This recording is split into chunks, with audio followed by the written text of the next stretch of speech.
Salut tout le monde! On se retrouve pour un nouveau tuto, tout simplement où je vais vous expliquer comment faire l'algorithme de Rabin-Karp à la main. Alors, l'algorithme de Rabin-Karp, qu'est-ce que c'est en fait?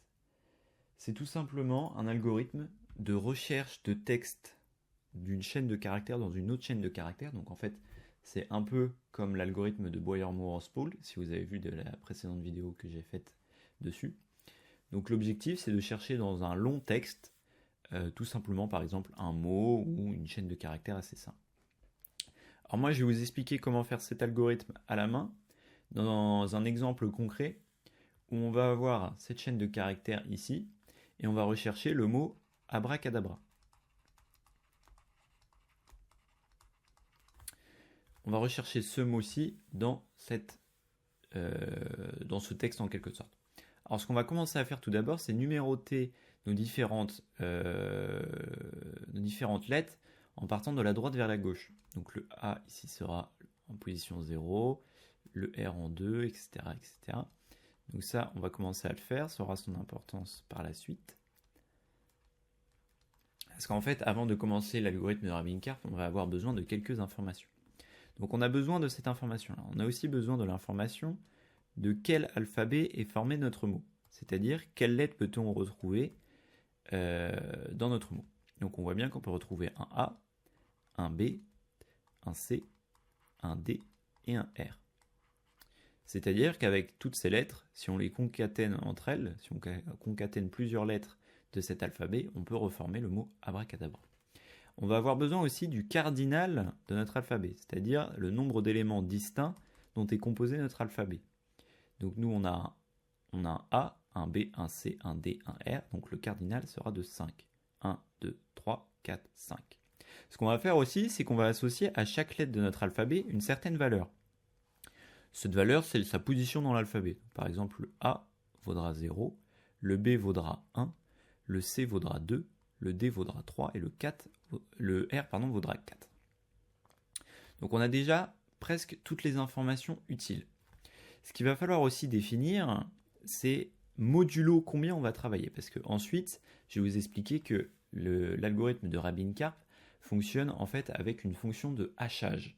On va hacher notre mot ici qu'on recherche et ensuite on fera différents calculs sur le texte pour voir si potentiellement notre mot correspond à la fenêtre qu'on a dans le texte. Donc on va avoir besoin de trouver modulo combien on travaille. Alors, pour connaître le modulo combien on travaille, c'est assez simple. Vous prenez le cardinal de votre alphabet, donc dans notre cas c'est 5, et vous prenez le plus petit nombre premier supérieur ou égal à 5. Dans notre cas, on va travailler modulo 7. Parce qu'on a bien 7 qui est un nombre premier, qui est supérieur ou égal à 5, mais c'est bien le premier nombre premier supérieur ou égal à 5. Donc on va travailler modulo 7 la plupart du temps. Alors on peut choisir d'autres nombres premiers, mais la plupart du temps on choisit juste celui qui est juste au-dessus le travail dans l'alphabet. Donc là on a presque toutes les informations nécessaires pour faire Rabin-Karp. Il nous manque juste une information, c'est la fonction de hachage. Donc la fonction de hachage va associer à un mot une certaine valeur. Donc un mot, je vais rapidement vous expliquer à quoi ça correspond. Un mot, globalement, qu'est-ce que c'est? C'est tout simplement une suite de caractères. Donc par exemple le caractère C1, le caractère C2, etc. etc. jusqu'à Cn. Pour forcément avec un mot, une taille de mot qui va être égale à n, tout simplement. Donc notre fonction de hachage, qu'est-ce qu'elle va faire? C'est plutôt assez simple ce qu'elle va faire, notre fonction de hachage. En fait, elle va prendre le premier caractère, donc bien sûr sa valeur dans l'alphabet, en fait, donc la valeur de C1 plutôt, pas C1, la valeur de C1 dans l'alphabet. Et on va faire fois le cardinal de l'alphabet à la puissance la longueur du mot, en premier, plus la valeur de C2, donc du deuxième caractère, fois le cardinal encore de notre alphabet, à la puissance la longueur du mot, moins 1. etc., plus la valeur de Cn, fois le cardinal de notre alphabet, donc c'est-à-dire la taille de notre alphabet, à la puissance la longueur du mot moins la longueur du mot. C'est-à-dire en gros à la puissance, ça si vous voulez, égale à 0. Donc à la puissance 0. Donc voilà ce qu'elle va faire notre fonction de hachage. Donc ça c'est un peu la méthode générale, mais bien sûr dans notre cas ici ce sera beaucoup plus simple. Voilà. Donc voilà ce que ça donne, on va directement passer à notre cas concret. Donc dans notre cas concret, on va commencer par calculer qu'est-ce que ça donnerait si on passait notre abracadabra dans la fonction de hachage. Donc on va calculer le h de abracadabra, tout simplement. Donc comme je l'ai expliqué juste avant, avec de façon un peu plus théorique, qu'est-ce que ça vaut ça ? Bah, ça vaut tout simplement la valeur de a dans notre alphabet, qui vaut 0, fois le cardinal de notre alphabet, donc dans notre cas 5, à la puissance la longueur du mot. Donc nous, c'est 10. Ensuite, on fait plus la valeur du b dans notre alphabet, qui est 1, fois 5 à la puissance 9, plus la valeur du r dans notre alphabet, qui est 4, plus 5 à la puissance 8, plus 0 fois 5 à la puissance 7, plus 3 fois 5 à la puissance 6. Alors je ne vous détaille pas, mais forcément, c'est la longueur du mot moins la position, tout simplement la position qu'on a ici en fait de la lettre. C'est pour ça que je vous l'ai mis dans ce sens-là. Sinon, c'est la longueur du mot moins la position si vous partez de gauche vers la droite. Enfin, puissance 6. Et pourquoi 3 ? Parce que le C... d'ailleurs, c'est pas 3, c'est 2, puisque le C vaut 2. J'ai voulu aller trop vite. Ensuite, le A, ça va être 0, fois 5 à la puissance 5, plus le D forcément qui vaut 3 cette fois, donc 3 fois 5 à la puissance 4, plus ici notre B qui va valoir 0, avant on a le 0 qui est ici, mais bon, bien sûr les 0 on n'est pas obligé de les compter, je vous le mets pour que ce soit plus simple pour vous, mais on n'est pas obligé de les mettre. Donc plus, pas un 0, mais la valeur du B dans l'alphabet qui est 1 fois donc 5 au carré, plus le R, la valeur c'est 4, 4 fois 5, plus à la fin on a un A, 0 fois 5 à la puissance 0. Et ça en fait, notre objectif c'est de savoir c'est congru à combien, tout simplement modulo 7. Alors pour ça, forcément, pour le coup, on va avoir besoin de la calculatrice, sinon ça va être compliqué. Donc ça, une fois que vous l'avez tapé à la calculatrice, c'est congru à 5 modulo 7. Alors ça, c'est une valeur importante, pourquoi ? Parce que ce qu'on va faire par la suite, tout simplement, c'est qu'on va prendre la fenêtre, donc ici on va écrire 0, 1, 2, 3, 4, oula, le 4 est un peu bancal, hop, donc 4, 5, 6, 7, 8, 9, 10. Alors globalement, Rabin-Karp, comment ça fonctionne en fait ? Ce que vous allez faire, c'est que vous allez passer le H sur tout ça, et vous allez calculer le H. Si le H de ceci, tout simplement, est égal, est congru à 5 modulo 7, ça veut dire que potentiellement, ce que vous avez à l'intérieur ici est égal à la chaîne de caractères qui est ici. Donc, dès que les H seront égaux, dès que la fenêtre du H sera égale au H tout simplement du mot que vous voulez rechercher dans la chaîne de caractères, vous allez faire la vérification. C'est-à-dire que là, si les deux sont égaux, on va faire A et A, ok, A et B, non, pas bon, donc ça veut dire que c'était pas bon, on peut passer à la suite. Voilà, c'est comme ça que ça fonctionne. Donc, maintenant qu'on a ça, cette information importante qu'on va garder, on va commencer à calculer le H, tout simplement, de cette fenêtre-là. Donc de A, B, D, A, B, R, A.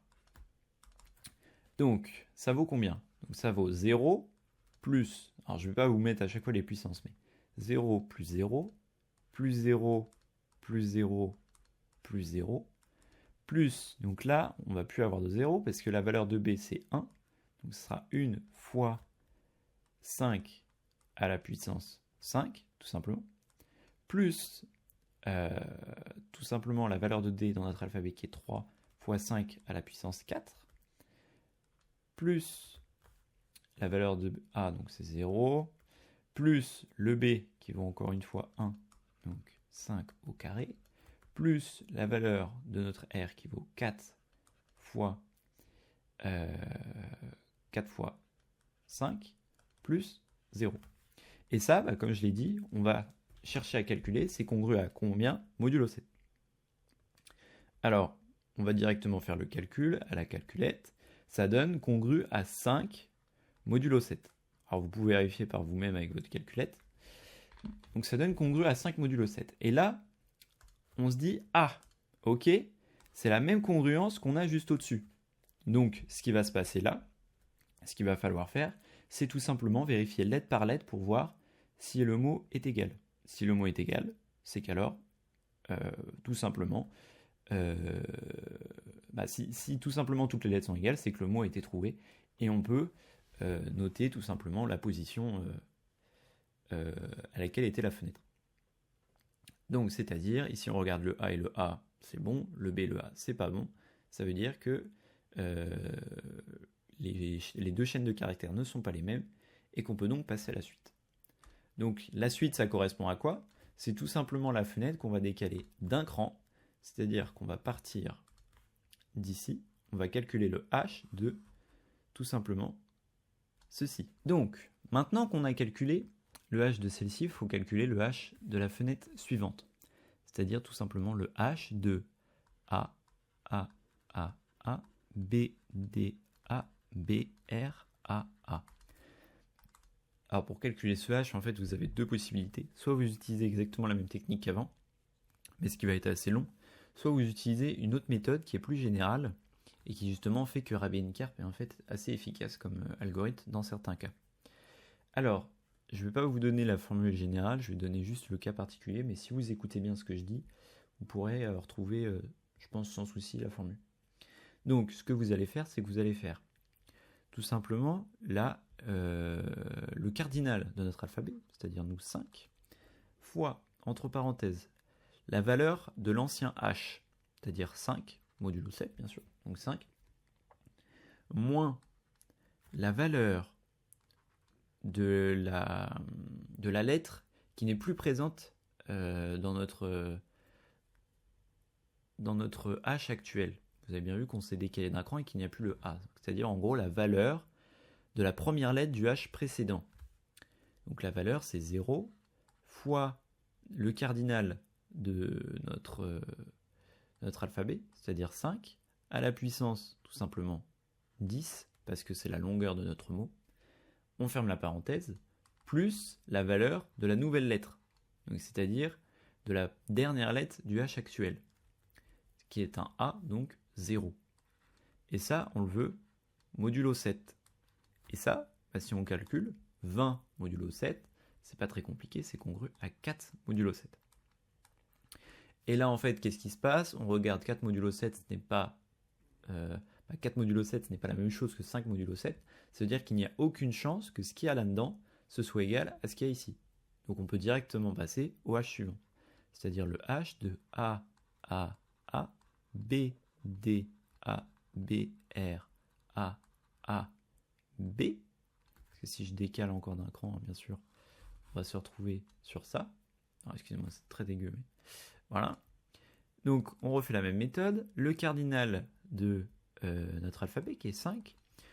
On utilise le résultat qu'on avait trouvé avant, c'est-à-dire le modulo du h précédent qui est 4, moins la valeur de l'ancienne lettre du h, qui est à dire le a, donc 0, fois toujours le cardinal de notre alphabet à la puissance la longueur du mot, c'est-à-dire 10, plus la valeur actuelle, tout simplement, de notre alphabet. La valeur de la dernière lettre de notre H, qui est à dire B. et la valeur c'est 1. Donc là, on va avoir 20 plus 1, 21, qui est bien sûr congru à 0 modulo 7. Donc là, on vérifie, on regarde 0 modulo 7, c'est différent de 5 modulo 7, donc ça veut dire que ce qu'il y a là-dedans, c'est pas possible que ce soit égal à ce qu'il y a là-dedans. Pas besoin de faire de vérification. Et en fait, etc., etc. Alors si vous voulez, je vais en faire un dernier avec vous. On peut en faire un dernier, donc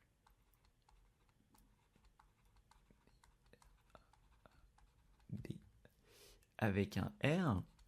Donc on recommence 5, c'est-à-dire le cardinal de notre alphabet, fois tout simplement le modulo qu'on avait avant, donc 0, moins tout simplement moins la valeur de l'ancienne lettre du H, c'est-à-dire le A.